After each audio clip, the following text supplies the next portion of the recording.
Subscribe to my channel, like comment and share করতে ভুলবেন না। এই জনি, তুমি আমাকে ভালো করে বাতাস করো, আমার অনেক গরম পাচ্ছে। তুমি আমাকে ভালো করে বাতাস করো, এই বাতাসে আমার হচ্ছে না, এই বাতাস দিয়ে আমার হবে না। তুমি আমাকে ভালো করে বাতাস করো, অনেক সুন্দরভাবে বাতাস করো, আমি অনেক সুন্দরভাবে রেস্ট নিই। তুমি সুন্দরভাবে বাতাস করলে আমি সুন্দরভাবে ঘুমাতে পারবো। হ্যাঁ, ভালো করে বাতাস করো, তুমি ভালো করে বাতাস করো, তাহলে আমি ভালো করে ঘুমাতে পারবো। ঠিক আছে? হ্যাঁ, জোরে জোরে বাতাস করো, জোরে জোরে বাতাস করলে আমি জোরে জোরে ঘুমাবো। এই তুমি আবার ঘুমায় না, তুমি আবার ঘুমায় না, বুঝছো? এই বাতাস করতে করতে আমার মাথায় মারলা কেন? এই তুমি আমার মাথায় মারলা কেন?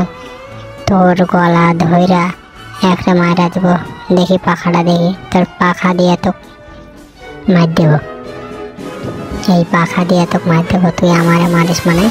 তুই আমাকে বাতাস করবি, কিন্তু তুই ঘুমাই এসছিস কেন? এই পাখাটা তোর মুখের ভিতরে ঢুকে দিলাম।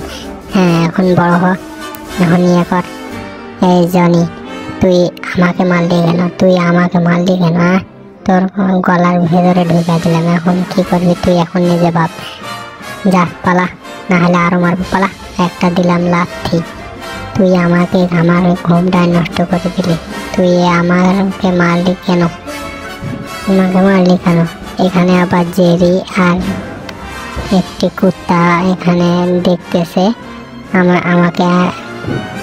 আমি একটা যে জনকে মেরে দিলাম, সে জন এখানে আবার পড়ে গেল।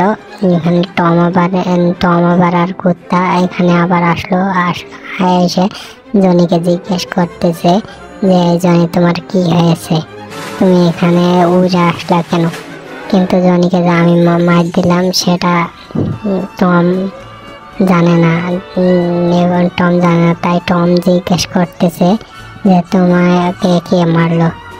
পরে টম বলতেছে যে আমাকে রাজা মারলো, রাজাকে পাখা হাঁকাতে গিয়ে রাজা আমাকে মেরে দিছে।